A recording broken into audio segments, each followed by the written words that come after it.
అందరికీ నమస్కారం. ఇవాల్టి మన స్టోరీ వజ్రాల చేతికర్ర. రఘురామయ్య గారు సర్పంచ్గా ఉంటున్న మహేంద్రగిరి అనే ఊరిలో 50 ఏళ్ల వయసుగల ఒక పెద్దవాడైన చంద్రయ్య, అతని భార్య లక్ష్మి, అలాగే తన కొడుకు రాజులతో చాలా సంతోషంగా జీవనాన్ని సాగిస్తూ ఉంటాడు. చంద్రయ్య పక్కూరైన చోడవరానికి ఒక పని మీద వెళ్ళాడు. అక్కడ పని అయిపోయిన తర్వాత తిరిగి మహేంద్రగిరికి వస్తూ ఉండగా యాక్సిడెంట్ అవుతుంది. కాలుకి కట్లతో ఇంటికొస్తాడు. చంద్రయ్య భార్య లక్ష్మి చూసి, ఏంటండి మీ కాలుకేమైంది? ఉదయం బాగా నెల్లారుగా, వచ్చేటప్పుడేంటి కట్లతో చేతి కర్రతో వచ్చారు, ఏమైందండి అంటూ ప్రశ్నల వర్షం కురిపించింది. దానికి చంద్రయ్య ఈ విధంగా చెప్తాడు. నేను మనూరికి తిరిగొస్తూ ఉంటే ఎదురుగా మనూరి బస్సు కనిపించింది. అది చూడగానే త్వరగా బస్సు ఎక్కాలని రోడ్డు దాటే సమయంలో నన్ను కారు వచ్చి గుద్దేసి వెళ్ళిపోయింది. అక్కడుండే జనాలు నన్ను హాస్పిటల్ తీసుకెళ్లారు. డాక్టర్ కాలికి చిన్న గాయమైందని ఇదిగో పెద్ద కట్టు కట్టాడు. ఇది జరిగిన సంగతి అని తన భార్యకు చెప్పాడు. నేను రోజు పూజలు పునస్కారాలు చేయడం వల్ల మీ ప్రాణాలకేమీ కాలేదు అంటూ తన తాలిబొట్టుని మొక్కుతుంది. చంద్రయ్య ఊరిలో ఎక్కడికి వెళ్ళినా తన చేతికర్ర సహాయంతోనే నడిచేవాడు. అయితే ఒకరోజు రాత్రి తను పడుకుని లేచి అలా బయటకు వెళ్లాలని తన చేతికర్ర కోసం వెతుకుతూ ఉంటాడు. అది మాత్రం కనిపించదు. వెంటనే చంద్రయ్య, లక్ష్మి లక్ష్మి అంటూ గట్టిగా పిలుస్తాడు. లోపల ఏదో పనిలో ఉన్న లక్ష్మి చంద్రయ్య పిలుపు విని వేగంగా వస్తుంది. వచ్చి, ఏంటండి అలా అరిచారు? ఇంకో కాలు విరిగిందా ఏమిటి అంటూ అడుగుతుంది. చేతికర్ర పోయిందని నేను అరుస్తుంటే కాలు విరిగిందని అంటావేంటి? నేను పడుకునే ముందు ఇక్కడే పెట్టి పడుకున్నా. లేచి చూస్తే అది లేదు. నువ్వేమన్నా తీసావా అంటూ సీరియస్గా అడిగాడు. నీ చేతికర్ర నాకెందుకు? నా కాళ్ళు బాగానే ఉన్నాయి అని అంటుంది లక్ష్మి.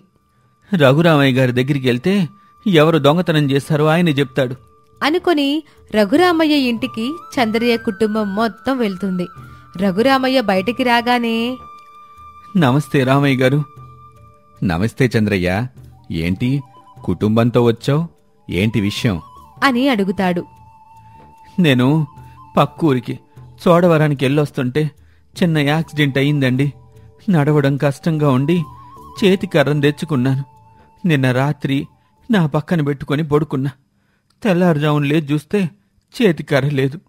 మా ఇంటికెవరో దొంగొచ్చి దాన్ని ఎత్తుకెళ్ళాడు. అన్ని మీరే ఎట్టగైనా పట్టుకుని నా కర్ర నాకివ్వండి అంటూ తన కథ మొత్తం చెప్పాడు చంద్రయ్య. మొత్తం విన్న రామయ్య, చేతికర్ర కోసం మీ ఇంటికెవరొస్తారు? మీ ఇంట్లో డబ్బు నగలు అన్నీ ఉన్నాయా అని అడుగుతాడు. అన్నీ ఉన్నాయండి, కాని నా చేతికర్ర మాత్రం కనిపించటంలా. ఆశ్చర్యంగా ఉంది. డబ్బు నగల్ని వదిలేసి కేవలం ఆ చేతికర్రను ఎవరు దొంగతనం చేస్తారు అని ఆలోచించి, చంద్రయ్య, నీకు కర్ర కావాలంటే నేను కొనిస్తాను. ఇంతటితో దీన్ని వదిలేయండి అని రఘురామయ్య గారు అంటారు. లేదండి రామయ్య గారు, ఆ చేతికర్ర మా తాతయ్య గారు తన చివరి దశలో నాకిచ్చారు ప్రేమగా. అది నాకు సెంటిమెంట్ అండి. ఎట్టగైనా మీరే దాన్ని కనిపెట్టివ్వాలి అని చంద్రయ్య బాధపడుతూ చెప్పడంతో రామయ్య గారు కూడా ఆలోచనలో పడ్డారు. సరే చంద్రయ్య, నాకో 2 రోజుల సమయం ఇవ్వు. ఖచ్చితంగా మీ తాతగారి చేతికర్రను కనిపెట్టి నీకిస్తాను అని చెప్పి పంపిస్తారు. ఇక ఇంటికి వెళ్లిన చంద్రయ్యకు మనసైతే ప్రశాంతంగా లేదు. ఆ చేతికర్ర పోయి 2 రోజులవుతుంది. నాకా కర్ర లేకపోతే మనసంతా అదోలాగా ఉంది అని బయట కూర్చొని బాధపడుతూ ఉంటే, పోతే పోయింది బోర్డు చేతికర్ర, మన ఇంట్లో చాలా కర్రలున్నాయి కదా, అయినా నేను 1 రోజులు కనిపించకుండా పోతే కూడా ఇంత బాధపడలేదు. కేవలం ఆ కర్ర కోసం ఎందుకు అంతలాగా ఆలోచన చేస్తున్నారు? కొన్నింటి విలువ కొంతమందికి తెలుసుద్ది. మన రఘురామయ్య గారు 2 రోజుల్లోగా కనిపెట్టేస్తానన్నారుగా, చూద్దాం అని అంటాడు. ఇంతలో రఘురామయ్య వస్తారు. రఘురామయ్య రావడంతో అక్కడికి ఊరు జనాలంతా కూడా వస్తారు. రామయ్య ఎలా కనిపెట్టాడో తెలుసుకుందామని అందరూ వస్తారు. చంద్రయ్య, మీ తాతగారి చేతికర్ర దొరికింది అనగానే సంతోషంతో ఆ కర్రను తీసుకుని ఆ కర్రను మధ్యలోకి ఇరుస్తాడు. ఇలా ఇరిచి చూసి, ఈ కర్ర నాది కాదండి. ఈ కర్ర నీదే, జాగ్రత్తగా చూడు చంద్రయ్యా. అయ్యో, ఈ చేతికర్ర నాది కాదు రఘురామయ్య గారు. అనగానే మధ్యలో కల్పించుకొని చంద్రయ్య భార్య, ఏవండి, ఈ కర్ర మీదే, మీరొచ్చిన రోజు నేను చూశాను. ఈ చేతి కర్ర మీదే, నాకు బాగా తెలుసు అని అనగానే, ఇది నాది కాదు. నా చేతికర్రలో 10 వజ్రాలుండాలి. అవి లేవు కాబట్టి ఇది నాది కాదు అని చెప్పడంతో అందరూ ఆశ్చర్యానికి లోనవుతారు. దాంతో రామయ్య ఇలా అడుగుతాడు, నువ్వు ఆ చేతికర్రలో 10 వజ్రాలు దాయాల్సిన అవసరమేముంది?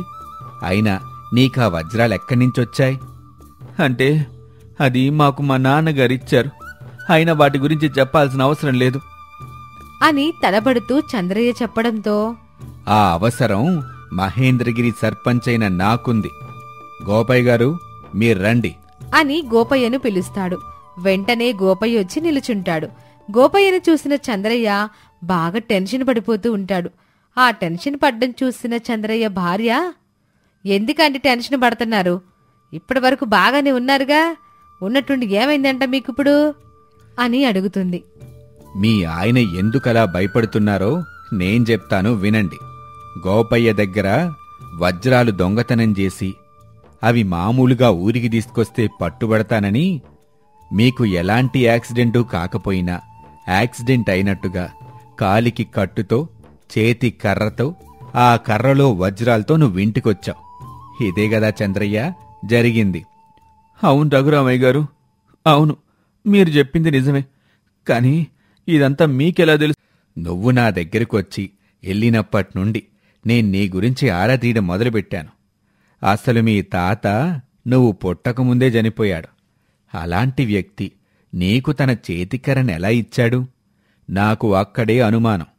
అదింకా బలపడి నేను నీకు యాక్సిడెంట్ అయిన ఏరియాకెళ్ళి అక్కడున్నాళ్ళని అడిగితే అసలక్కడ ఎట్టాంటి యాక్సిడెంటు కాలేదని చెప్పారు.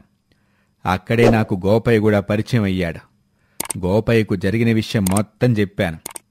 ఆయన కూడా తనకు జరిగిన విషయం చెప్పి తనకు జరిగిన అన్యాయానికి న్యాయం చేయమని అడిగాడు. నువ్వా వజ్రాలు నమ్మితే నాకు చెప్పమని వజ్రాల వ్యాపారులకు చెప్పాను. నువ్వు ఎప్పుడు అమ్మకానికి వస్తావా అని ఎదురుచూస్తున్న సమయంలో నీ కొడుకొచ్చాడు ఆ వజ్రాలమ్మడానికి. డబ్బులు తీసుకుని ఆ చేతికర్రను అక్కడే వదిలి వెళ్ళాడు. చెప్పురాజు, అసలు విషయం చెప్పు అని రఘురామయ్య గారు అనటంతో భయపడుతూ, అవునన్నా, నువ్వు పడుకున్న సమయంలో నేను చూడకుండా నీ చేతికర్రను తగిలాను. అది మధ్యలోకి విరిగింది. దాంట్లో నుంచి వజ్రాలు కింద పడిపోయాయి. అలాగే చేతికర్రను తీసుకెళ్లి వజ్రాల వ్యాపారికి అమ్మాను అని అసలు విషయాన్ని చెప్పాడు. గోపయ్యకు ఆ వజ్రాలిచ్చి, మా ఊరి ప్రజలు మీకు కలిగించిన ఇబ్బందికి నన్ను క్షమించండి గోపయ్య గారు అంటూ పంపించారు. దొంగతనం చేసిన నేరానికి చంద్రయ్యను అలాగే కొడుకు రాజును పోలీసులకు అప్పగించారు. రఘురామయ్య తెలివితేటలకి మరోసారి ఊరు జనమంతా పొగడసాగారు. ఇది ఇవాల్టి కథ. మరొక ఆసక్తికర కథతో మళ్ళీ కలుద్దాం.